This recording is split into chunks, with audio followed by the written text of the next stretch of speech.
हमारा टॉपिक है plant life cycles and alternation of generations. इससे पहले हमने algae, bryophytes, pteridophytes, gymnosperms and angiosperms इन प्लांट ग्रुप्स के बारे में थोड़ी थोड़ी नॉलेज ली।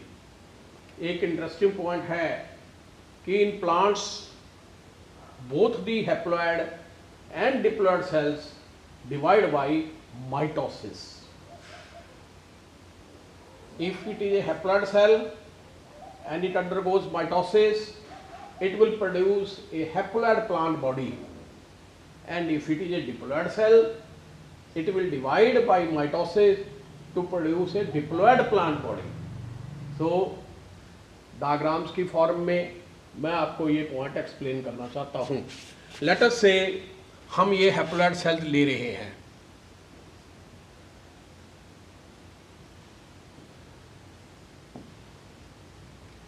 ये 1n है हैप्लॉइड सेल्स, इनको हम स्पोर्स बोलते हैं।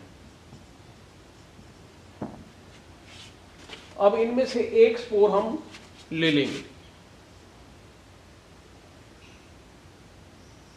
ये एक स्पोर 1n है, इसके अंदर माइटोसिस होती है और माइटोसिस होने से हैप्लॉइड प्लांट बॉडी बनती है। और लेट अस से हम ये हैप्लॉइड प्लांट बॉडी आपके पास ले रहे हैं।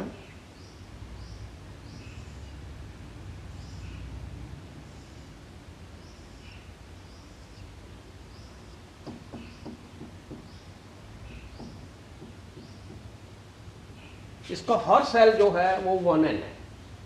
This haploid plant body is multi cellular, so you can से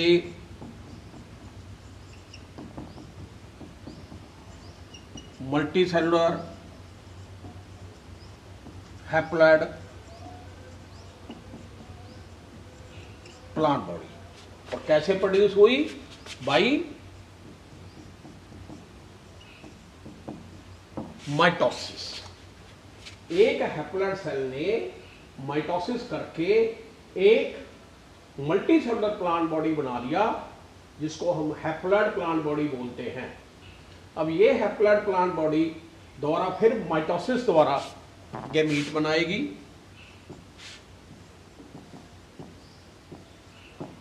gametes, let us say these are the gametes.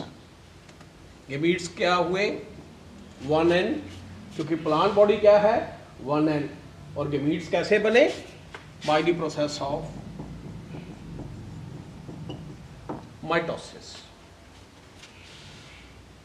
और जब गैमीट्स क्या करेंगे? फ्यूज करेंगे। This is fertilisation.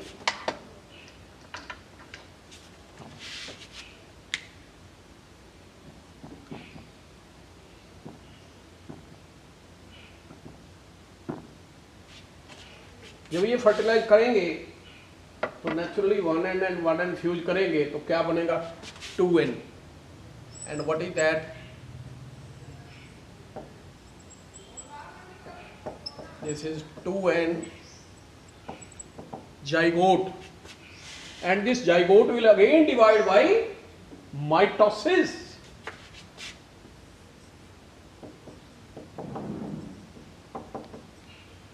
To produce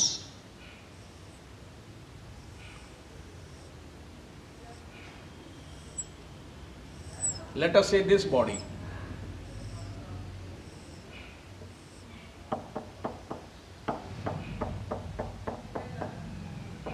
This is again a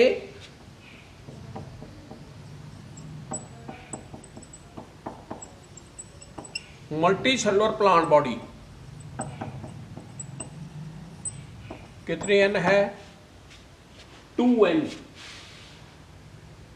और इसके अंदर से फर्टाइल सेल में अब होगी क्या?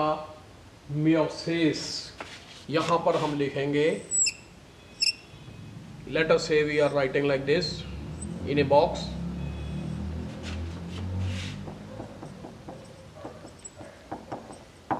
मेयोसिस। और क्या पैदा हो जाएंगे? 1n spores. ये 2n है, ये 2n है, इसमें मेयोसिस हुई तो 1n हुए। अब देखने वाली बात यह है कि यहां पर 2n से 1n फेज शुरू हो गया और फर्टिलाइजेशन में 1n से 2n शुरू हो गया। तो इसका मतलब ये हुआ कि हम एक ऐसे डिवाइडिंग लाइन ड्रा कर देंगे और हम कहेंगे कि प्लांट की लाइफ साइकिल के अंदर 2 मल्टी सेलुलर फेजेस होती हैं। One is a haploid, it produces gametes, so we can say it is a gametophyte.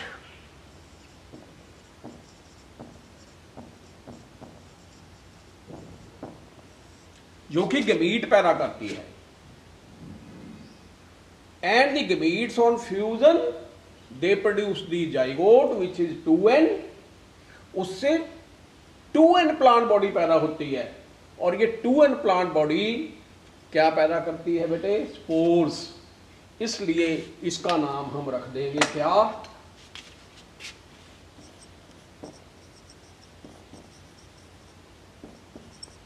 Sporophyte 2n.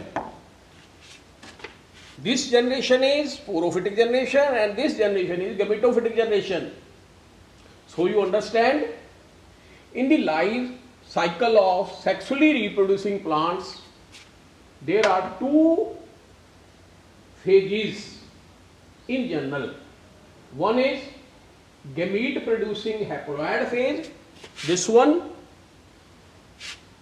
and the other is spore producing diploid phase, this one. The gamete fuse to form the zygote from which the sporophytic generation starts, or I can say the gametophyte produces the sporophyte and the sporophyte after meiosis produces the gametophyte. So this phenomenon, when the gametophyte gives rise to the sporophyte and the sporophyte gives rise to the gametophyte, is called as alternation of generations. We will be writing G, that is S, S, G and G, S and so on. Now in different plant groups and in certain individuals also there are varying patterns. क्या मतलब है इसका? Varying pattern का मतलब ये है कि हो सकता है किसी प्लांट ग्रुप में जो ये स्पोरोफिटिक जनरेशन है वो रिड्यूस हो जाए, that is represented only by the zygote, and the other generation और the gametophytic generation is the main generation. ऐसा हो सकता है? Yes, most of the algae के अंदर। और ऐसे लाइफ साइकिल को हम बोलेंगे हैप्लॉन्टिक लाइफ साइकिल। इसके उल्ट भी हो सकता है, बिल्कुल कॉन्ट्रास्ट में, दैट इज स्पोरोफाइट जो है वो मेन है एंड द गमेटोफाइट, और you can say the gametophytic generation is few celled, one cell to few celled. Yes, diplontic life cycle. और ऐसा भी हो सकता है कि कुछ मेंबर्स के अंदर या कुछ ग्रुप्स के अंदर दोनों जनरेशन जो हैं वो मल्टी सेलुलर हों, ब्रायोफाइट्स एंड टेरिडोफाइट्स के अंदर, और ऐसे लाइफ साइकिल को बोलते हैं haplo diplontic life cycle. Accordingly पहले को बोलेंगे हैप्लॉन्टिक, दूसरे को बोलेंगे डिप्लॉन्टिक। डिप्लॉन्टिक में डिप्लॉइड जनरेशन मेन और small generation few sailed, that is gametophytic generation, or intermediate type, that is both the generations are multicellular, that is haplodiplontic। अब इनके बारे में हम अलग अलग से स्टडी करेंगे तीन तरह के life cycle, that is haplontic, diplontic and haplodiplontic. Okay, सबसे पहले मैं लूंगा haplontic life cycle. Haplontic life cycle most of the algae के अंदर होता है और इसका मेन पॉइंट है कि जो जाइगोट है, जो कि थिक वॉल्ड जाइगोस्पोर भी कहलाता है, that is one celled and is representing the sporophytic generation.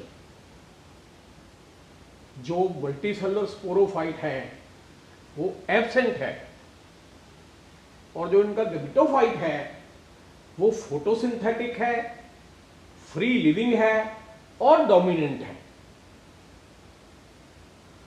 जो फ्री लिविंग गैमेटोफाइट है वो माइटोसिस द्वारा गैमीट पैदा कर देता है, गैमीट फ्यूज करके जाइगोट बना देते हैं, जाइगोट 2n है और ये स्पोरोफिटिक जनरेशन को रिप्रेजेंट करता है और इसमें मेयोसिस हो जाती है, दोबारा फिर स्पोर बन जाते हैं, स्पोर 1n है और उससे फिर गैमेटोफिटिक प्लांट बन जाता है। प्लांट के अंदर जो main dominant photosynthetic free living phase है वो गैमेटोफाइट है और स्पोरोफाइट सिर्फ जाइगोट द्वारा ही रिप्रेजेंट किया जाता है। ऐसे लाइफ साइकिल को बोलते हैं हैप्लॉन्टिक लाइफ साइकिल और इसके अंदर मोस्ट ऑफ द अलगी आएंगे, वॉलवॉक्स, स्पायरोगारा, क्लैमाइडोमोनास। ओके, सो बिल्कुल क्लियर है, कोई प्रॉब्लम नहीं है। पॉइंट सिर्फ यही है कि zygote represents the sporophytic phase and the free living sporophyte is absent and the gametophyte is mean phase, photosynthetic phase, free living and dominant। ऐसे लाइफ साइकिल को बोलेंगे haplontic life cycle. Diplontic life cycle में जो main generation है, main plant itself, that is a diploid sporophyte. It is multicellular, free living, I am using the word photosynthetic, dominant, and the gametophytic generation is बिल्कुल उल्ट हो गया, that is 1 to few cells only, and that is not free living, that is dependent on the sporophyte itself। Note करिए ये point, single to few celled haploid gamete producing generation haplontic के बिल्कुल contrast हो गया। And this type of life cycle is present in the seed plants, that is gymnosperms and angiosperms, and interestingly in some algae like fucus। in biology exceptions are always there। fucus जो है इसका life cycle diplontic है, exception है। अब आप देखेंगे gymnosperms and angiosperms के अंदर थोड़ी थोड़ी वेरिएशंस हैं, क्योंकि एंजियोस्पर्म जो है वो जिम्नोस्पर्म से ज़्यादा एडवांस्ड है। मेन प्लांट जो है वो स्पोरोफाइट 2n और जो सेकंड जनरेशन है that is few celled, that is represented by the pollen grain और the female gametophyte, and these are not free living, they are few celled and they are passed on the sporophyte। Haplodiplontic, as the name indicates, देखिए यहां पर दो अलग अलग colour भी दिए हुए हैं। Haplodiplontic, it means the haploid phase and the diploid phase both are multicellular। It means this type of life cycle is intermediate between the haplontic and the diplontic। Both the generations are multicellular याद रखने वाला point है। And the examples are the bryophytes and the pteridophytes. लेकिन as far as these groups are concerned, there is a difference with regard to which phase is the main phase. Bryophytes के अंदर main phase है dominant gametophyte and that is called as thallus. It bears sex organs, antheridia, archegonia. In the antheridia, antherozoids or the flagellated sperms are produced, and in the archegonia the eggs are produced. On fertilization they produce the diploid zygote. यहाँ पर ये note करिए कि जो archegonia है वो thallus के ऊपर लगी हुई है और उसके अंदर हो गई फर्टिलाइजेशन और जाइगोट बन गया, जाइगोट से एम्ब्रियो और एम्ब्रियो से ये चीज बन गई। ये है गमीटोफाइट और उसके ऊपर लग गया स्पोरोफाइट। जैसे कि मॉस प्लांट के अंदर हमको दिखता है गमीटोफाइट, उसके ऊपर आर्कीगोनिया थी, उसमें फर्टिलाइजेशन हो गई, जाइगोट बन गया, जाइगोट से एम्ब्रियो और एम्ब्रियो से स्पोरोफाइट। सो ब्रायोफाइट्स के अंदर जो मेन जनरेशन है वो गमीटोफिटिक है और जो सेकंड जनरेशन है हम उसको सेकंड जनरेशन क्यों बोलते हैं? है तो वो भी मल्टीसेलुलर लेकिन वो शॉर्ट लिव्ड है और गमीटोफाइट के ऊपर डिपेंड करती है और उसके ऊपर अटैच्ड है और उसके ऊपर वो टोटली और पार्शली न्यूट्रिशन के लिए भी निर्भर करती है। लेकिन टेरिडोफाइट्स में क्या होगा, जो मेन प्लांट है वो स्पोरोफाइट है। Main generation, independent generation, free generation, photosynthetic generation वो डोमिनेंट स्पोरोफाइट है। That is represented for example let us say by the fern plant. Fern plant की एग्जाम्पल लेके हम याद करेंगे। फर्न प्लांट के अंदर राइजोम है, पत्ते हैं और लीव्स कॉल्ड स्पोरोफिल्स के ऊपर स्पोरेंजिया लगते हैं। स्पोरेंजिया में स्पोर मदर सेल जो कि 2N है उनमें मेयोसिस होती है और स्पोर बनते हैं और स्पोर जब गिरते हैं जमीन पे तो independent multi cellular short lived prothallus बनती है। नॉर्मली जो प्रोथैलस है वो ऑटोट्रॉफिक है, ग्रीन है, लेकिन लाइकोपोडियम के अंदर हम देखेंगे कि ये डेड ऑर्गेनिक मैटर के ऊपर भी ग्रो कर सकती है और उसको सेप्रोफिटिक बोलेंगे। और ये लाइनें आपकी एनसीईआरटी में लिखी हुई हैं, एस्केप हो जाती हैं क्योंकि हमारे माइंड में जनरली रहता है कि gametophyte is a small green autotrophic independent heart shaped prothallus that bear the sex organs. लेकिन बेटे बीच में यदि ध्यान से देखेंगे वहां आपको सेप्रोफिटिक वर्ड भी लिखा है, तो सेप्रोफिटिक प्रोथैलस भी हो सकती है। प्रोथैलस इसलिए बोलते हैं क्योंकि ये रिड्यूस्ड है, शॉर्ट लिव्ड है। ओके, इसके अंदर सेक्स ऑर्गन बियर करेंगे और उसमें गमीट्स प्रोड्यूस होंगे, फर्टिलाइजेशन होगी और जाइगोट बनेगा। जाइगोट से दौरा फिर शुरू होगा, क्या? Main phase.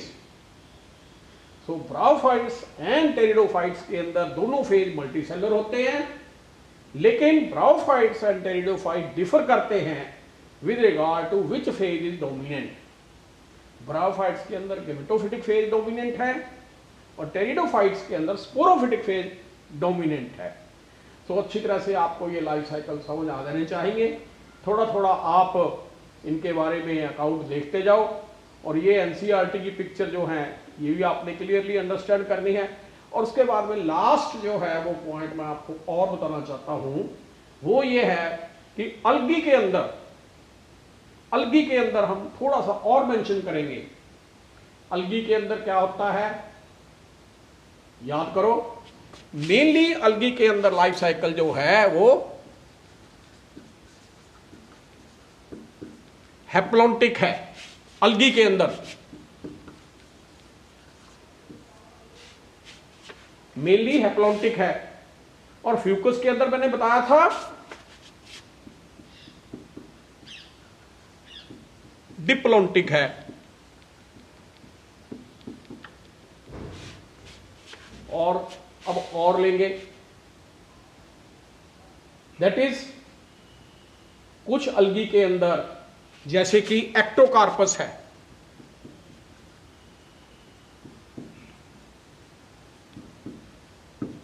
पॉलीसाइफोनिया है,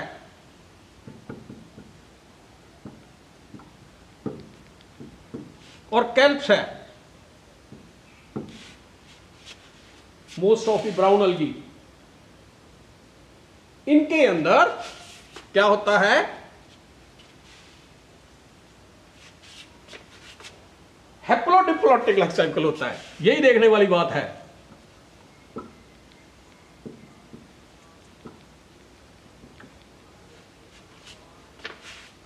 इसीलिए हमने अलगी को थोड़ा सा स्पेशली मेंशन किया है। अलगी के अंदर जनरली हैप्लॉन्टिक, फ्यूकस के अंदर डिप्लॉन्टिक, और एक्टोकार्पस, डिक्ट्यूटा भी ले सकते हो आप, पॉलीसाइफोनिया, कैल्प्स के अंदर हैप्लोडिप्लॉन्टिक लाइफ साइकिल है। एक्सेप्शनल है ये चीजें। इस तरह से आप ब्रीफली लाइफ साइकिल के बारे में पढ़ेंगे, कोई कंफ्यूजन नहीं है, बिल्कुल क्लियरली आपने अंडरस्टैंड करना है। और जनरली नीट के अंदर एक आधा क्वेश्चन इसमें से आपको आ सकता है। It is a sort of summary of whatever you have studied about the plant groups. Okay, thanks a lot.